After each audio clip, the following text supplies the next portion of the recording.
Nesse fim de semana, o movimento Ele Não levou milhares de mulheres e outras minorias para as ruas do país.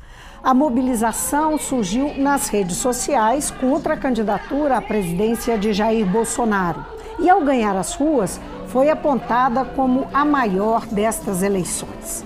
Houve manifestações em ao menos 18 capitais e outras 65 cidades. Mas por que o movimento de protesto conquistou essa força? O que ele significa do ponto de vista eleitoral, da participação das mulheres na política e para a luta feminista como um todo? Conversa comigo a professora e cientista política Marlise Matos, do Departamento de Ciência Política da UFMG. Marlise é coordenadora do NEPEM, o Núcleo de Estudos e Pesquisas sobre a Mulher, também da UFMG. Tudo bem, Marlise? Prazer tê-la aqui depois de um longo inverno. Pois é, um prazer é todo meu, Vivi.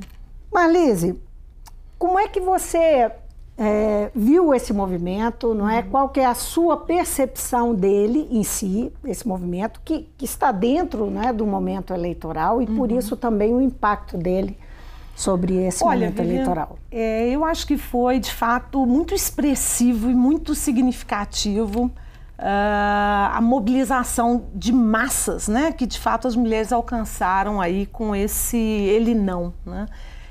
Mas eu tenho interpretado já há algum tempo, né, esse fenômeno que eu acho que de fato é singular e é muito próprio, né, de uma outra onda, de uma outra fase dos movimentos de mulheres e dos movimentos feministas, né? Eu estou nomeando, inclusive, como quarta onda. E eu acho que o Brasil, com essa manifestação, deixou bem explícito uma das dimensões, uma das características disso que eu nomei de quarta onda dos movimentos feministas. Por quê? Porque é um movimento que, pela primeira vez no Brasil, ganha, de fato, volume de massa, né? O que a gente teve nas nossas capitais, sobretudo, se a gente olha as imagens, Minas, São Paulo, Brasília, Salvador, Belo Horizonte, né? A gente tinha centenas de milhares de mulheres, né, nas ruas. Né? Só para entender o que você está falando, você está se referindo a uma quarta onda, fazendo referência a um movimento que começa os primeiros... Sim, muito rapidinho, assim, primeira onda a gente pode localizar no início da modernidade, as revoluções burguesas, a luta pelo sufrágio, a entrada das mulheres no mercado de trabalho, portanto as feministas socialistas ali também então, final do século XIX e início do século XX. Exatamente. Segunda onda a gente localiza um pouquinho ali, final dos anos 50, início dos anos 60, Simone de Beauvoir, né? Não se nasce mulher, torna-se mulher, que é uma frase importantíssima, inaugura um momento do feminismo que você tem as feministas negras, as feministas lésbicas, um pouco quebrando aquela hegemonia de um feminismo branco burguês, né? Que de fato era o mais expressivo mesmo e hegemônico da primeira onda. A terceira onda, há muitas discordâncias se existe ou não, teoricamente, na literatura, essa terceira onda, mas aqui no Brasil, para mim, claramente existiria. Por quê? Enquanto a gente estava vivendo a ditadura militar, né, o norte global estava vivendo os anos 60, a revolução sexual, né, o rock and roll, todas as transformações da contracultura, né, e a gente aqui resistindo a uma ditadura militarizada, né, nós e o restante da América Latina quase inteiro. Então aqui uma onda específica do feminismo teve a ver inicialmente com essa resistência à ditadura, o movimento feminino pela anistia, né? Você tem toda uma movimentação das mulheres defendendo o retorno dos asilados políticos para o Brasil e entrando para os partidos políticos, né? Então um processo de institucionalização que a gente, há algumas autoras, por exemplo, como a professora Célia Pinto, nomeiam de feminismo difuso, que você vai ter a especialização, você vai ter uma onguização, as mulheres vão começar a entrar para dentro dos partidos políticos e o feminismo, quase que em algumas interpretações, ele reflui, ele não tem mais essa vivacidade, essa coisa mais de quebrar os paradigmas, de ruptura. Tá? Agora, você se referiu à quarta onda como essa é a manifestação mais significativa? Eu acho que no Brasil... Da quarta onda no Brasil? Porque no Brasil, quando você fala em onda, você não está falando do Brasil, você está falando do mundo. Eu estou falando mais especificamente ainda, vivendo de países da América Latina. Eu acho que os 2000 na América Latina, a gente tem uma inflexão muito forte, com a chegada de governos de centro-esquerda ao poder, e há uma relação que pode parecer a princípio meio contraditória, porque são dois movimentos que eu caracterizo dentro dessa quarta onda, que parecem contraditórios, mas não são. O primeiro deles é o que a gente chama de fluxos verticais. O feminismo entra para dentro das instituições, um pouco fortalecendo o que a gente poderia ver e já vinha observando na terceira onda. Eu investiguei 18 países na América Latina, todos eles tinham mecanismos institucionais de mulheres. O que é isso? São secretarias ou ministérios de mulheres e planos nacionais de política para as mulheres. Os 18 países, isso não pode ser casual, né? Ou seja, havia, e a gente viveu a partir dos 2000, aqui no Brasil mais intensamente, a partir de 2003, com a criação da secretaria, né, como status de ministério, a Secretaria de Política para as Mulheres. E você tem esse movimento assim, as mulheres vão para dentro dos partidos políticos, elas fortalecem dentro dos sindicatos, vão disputar a paridade política dentro da luta sindical. Então você tem um processo que a gente chamaria de fluxos verticais dentro das instituições. Ao mesmo tempo, uma coisa meio rizomática, né, que eu chamo de fluxos horizontais do feminismo. Então vai ter feminismo na luta antirracista, vai ter feminismo na luta LGBT, vai ter feminismo na luta proletária, na luta do trabalho. Então o feminismo se espalha assim, rizomaticamente, né? Agora, esse movimento, esse ele não, ele foi provocado especificamente pela oposição à candidatura a Jair Bolsonaro. Sim. Mas isso foi então só, essa manifestação foi só um sintoma do que nós estamos vivendo? A sua leitura é essa? Não só um sintoma. Eu acho que você já... Eu sou uma pessoa sempre muito atenta, né, a essas movimentações que parecem, às vezes não parecem tão grandiloquentes quanto foi o ele não, né?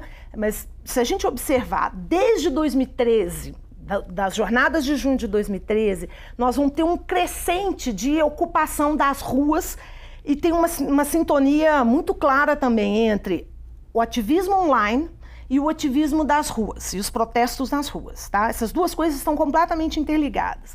Nós tivemos, desde as jornadas de junho, o Fora Cunha, nós tivemos mulheres, todas protagonistas, são todas manifestações e marchas e protestos convocados online pelo ativismo, que eu estou nomeando como ativismo interseccional feminista, e transbordando para as ruas, protestos como Fora Temer, Fora Cunha, Dilma na época do impeachment, o Fica Dilma, também nós tivemos uma movimentação muito intensa de mulheres. Não sei se a gente lembra dessas imagens, mas quando a Dilma desceu a rampa do Planalto, havia mulheres que tinham se acorrentado naquelas grades ali do Planalto, né? Verdade. Então, aquilo... E a época da votação, toda aquela divisão que a gente, né, tá experimentando até hoje, né? Essa cisão que o Brasil viveu. Eu acho que as ruas foram um espaço que as mulheres descobriram para protesto mesmo, né? A propósito, Marlise, existe um movimento de mulheres à direita? Você está citando uma série de movimentações, claramente, às esquerdas, né? Em todas essas circunstâncias. Sim. Você está dizendo que foram protagonizadas por mulheres. De massa não, Vivian. De massa ainda não. A gente ainda não consegue ter a expressão em massa de públicos mais amplos, mais ampliados de mulheres de direita. Mas eles são visíveis? Pequenos grupos a gente consegue verificar, sim, né? A gente tem empresárias, por exemplo, hoje puxando grupos de mulheres. Inclusive nessas eleições, dentro desse ativismo online, existem grupos, que eu não vou nomear, mas de mulheres empresárias, mulheres que estão ali buscando conscientização e formação, inclusive política, das próprias mulheres para o espaço eleitoral, reivindicando mais mulheres na política e mais mulheres no poder, por exemplo. Então existe uma confluência. Elas, de alguma forma, participaram do Ele Não? Em parte, eu acho que sim. Eu discordo desse diagnóstico de que esse grupo é um grupo exclusivamente homogêneo de mulheres de esquerda, ainda que nenhuma dúvida que é o público predominante. Eu acho, por que eu nomeio como interseccional, sabe, Vivian? Porque eu acho que essa é uma característica da quarta onda. É o feminismo transbordando para além da agenda feminista propriamente dita, né? Você ser feminista para além do feminismo. Então, o movimento negro é de um protagonismo nessas eleições. Se viu no sábado a presença de grupos massiva, de minorias, né? De diversas minorias. Por exemplo, da questão racial, a gente vai ter o público quilombola, de matrizes, né, de religiosidades africanas, povo do terreiro. A gente vai ver assim, as mulheres sem terra, as mulheres rurais. Então você tem uma leva de significados de ser mulher que estão presentes ali.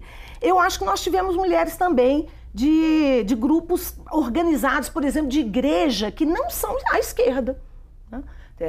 E a gente tem aí, hoje, por exemplo, grupos evangélicos de mulheres que se organizam contra essa candidatura, né, que elas estão reputando também como sendo ruim para o processo democrático brasileiro, né? Então, assim, eu acho que eu não convido, ainda que haja, sim, uma convergência e uma predominância de movimentos de mulheres de esquerda, eu acho que vai além disso. Agora, qual que é a chance que você vê de essas organizações coletivas de mulheres se ganharem um protagonismo, quer dizer, esse ter sido um momento importante para colaborar com o protagonismo delas no debate, dessas organizações? Eleitoral, né?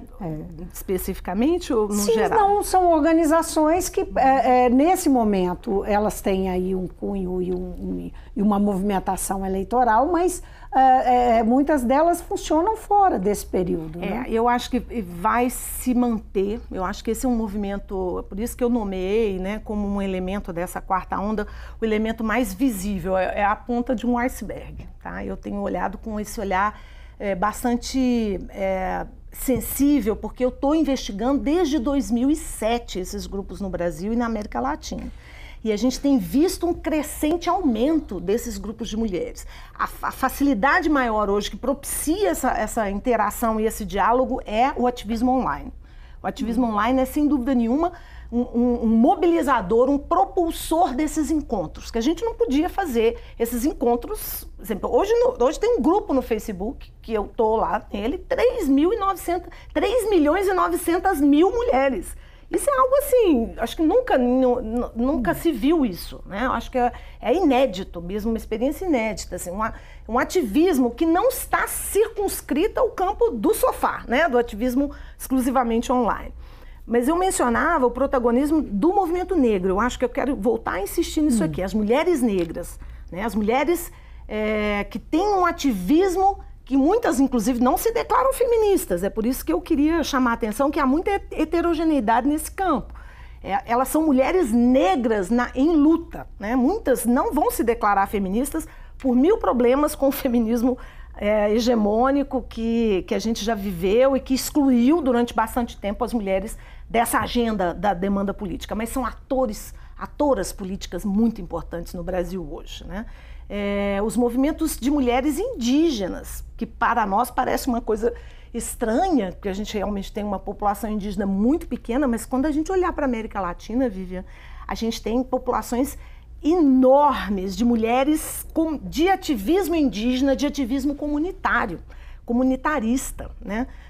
Hoje, a Bolívia chegou a ter 53% de mulheres no parlamento, é o segundo país no mundo em termos de representação de mulheres, por conta do ativismo das feministas comunitárias, quase sempre andinas e indígenas. Né? Deixa eu só fazer aqui dar uma de advogado do diabo, no sentido de que nós estamos vivendo um momento em que há uma manifestação crescente, e esse movimento que acontece justamente tem a ver com isso, de reação a essa manifestação crescente de um pensamento de extrema-direita.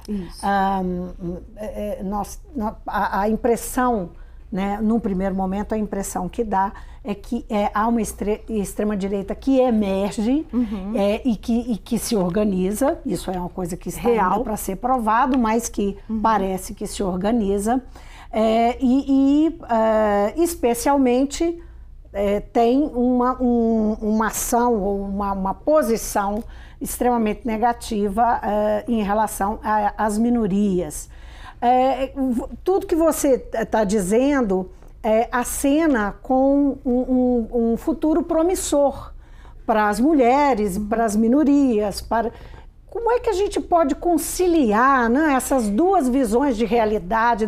Parecem dois países. Ou um futuro ou um passado, né? Por que eu queria te dizer isso? Assim, a gente não estava atenta a essas mudanças que são tectônicas e que são reais do cotidiano, do dia a dia, né?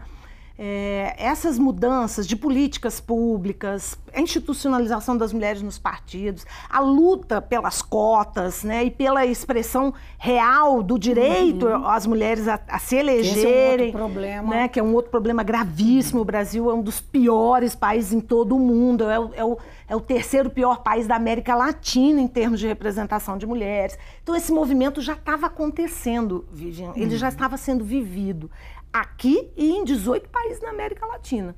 E eu acho que o que a gente está experimentando é uma onda global de um conservadorismo que tem se expressado, inclusive, aqui regionalmente, mas ele é global, né?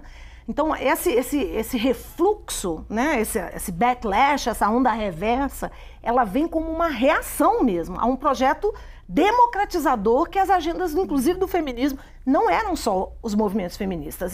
Que realmente, meu foco, meu objeto de análise é o feminismo, e eu acho que hoje o feminismo tem um protagonismo muito importante por esse motivo, porque ele está indo além dele mesmo. Ele é um movimento que puxa outros movimentos. Então, por exemplo, a agenda feminista é interseccional porque a questão racial está dentro do feminismo, de maneira inexorável. Hoje o perfil, aquilo que é o movimento feminista hoje é completamente distinto do que foi o feminismo na primeira, na segunda e na terceira. As mulheres negras estavam muito presentes no completamente ativas, são sujeitas, protagonistas de um processo de transformação. Então, essas mudanças são cotidianas, elas já estão dadas na vida, nas relações sociais. É como o movimento LGBT. A gente fica imaginando assim, vão voltar todos para o armário porque o fascismo vai impedir que os relacionamentos homossexuais, homoeróticos ocorram? Difícil acreditar. Difícil, muito difícil, porque são revoluções micropolíticas. Essas já se estabeleceram no tecido social. Pode haver refluxo, evidente. Quanto mais violência, mais certamente a chance do refluxo e do retrocesso de fato ganhar a cena. Nós estamos vivendo um embate, um enfrentamento. Esse é o momento atual. O que, dentro desse contexto, não é, que você disse que é um processo que já vem acontecendo e o Ele Não, ele é só um momento, né, desse processo. É um momento importante, mas é um momento.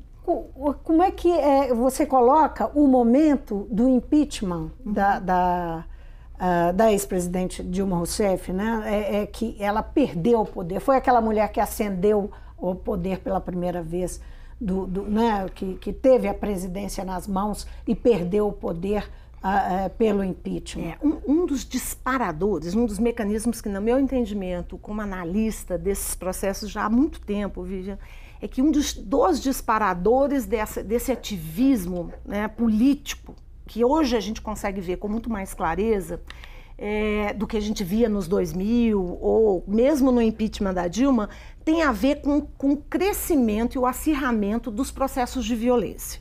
E eu tenho nomeado a violência política sexista, a violência política contra as mulheres na política, um fenômeno que é aquilo que evidencia esse conflito. Eu não estou dizendo que o mar é cor-de-rosa, que nós estamos vivendo, vai ficar tudo ótimo, né? Estou longe de mim dizer isso. Eu acho que nós estamos em pleno jogo de uma disputa que é praticamente civilizatória, né? Nós estamos no beiral, no umbral assim, de uma transição que é civilizatória. E as mulheres estão dizendo, nós não admitimos uma sociedade machista, nós não admitimos uma sociedade racista, nós não admitimos uma sociedade LGBT-fóbica. É isso que as mulheres estão protagonizando. Elas estão esticando o limite da democracia, enquanto o processo antagônico quer reduzir o campo da democracia, senão acabar com a própria democracia enquanto experiência mesmo pública, né? E as mulheres são essas vozes que estão esticando no seu limite, na sua radicalidade. E aí eu acho que isso tem impacto no processo eleitoral. Nenhuma dúvida que isso tem impacto. Como é que isso aí é que essas vozes e esse esticar a corda aí, ele se manifesta no jogo eleitoral em si, historicamente, as mulheres estão se apropriando de um discurso de defesa da mulher e das deixa eu te dizer, posições feministas mais nesta eleição do que antes? Eu acho que mais nesta eleição do que antes, mas nas eleições passadas isso... Só fazer um parênteses aí, nós tivemos assim, várias denúncias, antes mesmo do início propriamente dito da disputa das campanhas, dos partidos fazendo, lançando candidaturas que eram candidaturas laranjas, ou para a gente, como tantas vezes a gente viu em outras eleições, para compor e atender a cota, porque senão o partido enfim, sofreria sanções da Justiça Eleitoral. Que nunca sofre, né? Então, eu acho que essa é a contradição, ela é parte inerente desse processo, tá? Por que eu acho que nesse momento, esse movimento tão vital, tão vitalizado, tão ativo das mulheres pode impactar as eleições? Quando a gente olha para todos os processos anteriores eleitorais, as mulheres, sim, são o segmento da população que mais demora para decidir seu voto.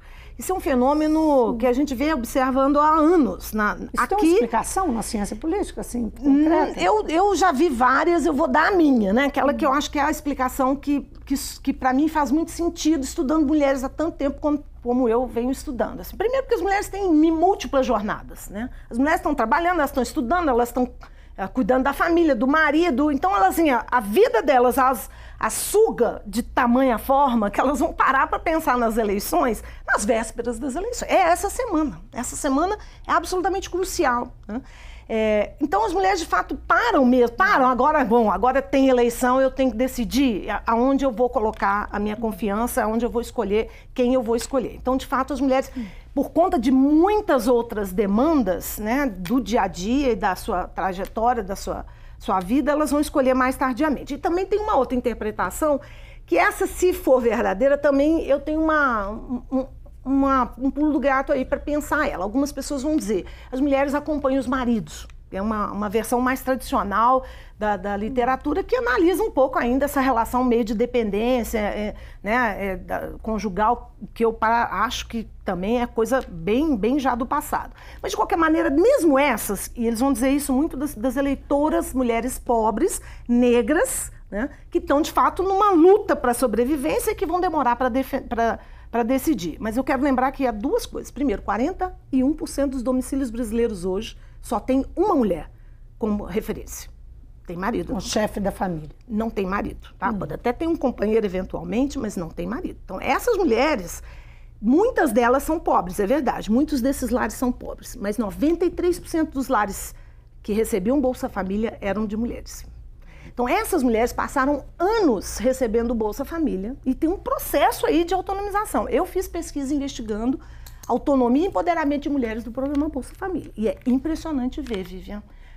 São revoluções que você não vê, assim, elas não aparecem no tecido social, porque essas pessoas estão, de fato, ainda muito excluídas, né? Mas essas mulheres, elas se tornam agentes de um cotidiano de transformações micro-revolucionárias. Muitas se separam de maridos que batiam nelas há anos, com R$70 a mais no orçamento por mês. Elas estão mudando o padrão de consumo das suas comunidades, né? Elas estão recebendo, sendo pessoas que estão emprestando cartão, emprestando crédito na comunidade. Só porque, infelizmente, o nosso tempo está acabando, eu preciso só fechar a ideia aqui. A ideia é que essas mulheres... isso vai se repercutir que vão na participação política. Essas mulheres mais pobres vão demorar para decidir e elas já passaram por um processo de politização muito intenso e elas vão decidir contra essa lógica fascista que está em curso aí no Brasil. Marlise Matos, muitíssimo obrigada pela presença aqui no Mundo Político. Foi um prazer te ver de novo. Prazer é todo meu. Eu conversei com a cientista política Marlise Matos, que é do Departamento de Ciência Política da UFMG. Ela é coordenadora do NEPEM, o Núcleo de Estudos e Pesquisas sobre a Mulher. Nossa discussão aqui partiu do sábado, né, desse sábado que passou, que nós tivemos aí mobilizações em diversas cidades, milhares de mulheres e outras minorias também, mas um movimento puxado essencialmente pelas mulheres contra a candidatura de Jair Bolsonaro, que começou nas redes sociais e foi para as ruas. O que isso significa? O que essa mobilização significa? O que leva, o que isso tem a ver com participação e com o debate político? Essa entrevista é parte da nossa cobertura das eleições de 2018 e é a TV Assembleia nas eleições com todas as vozes. Obrigada pela companhia e até a próxima.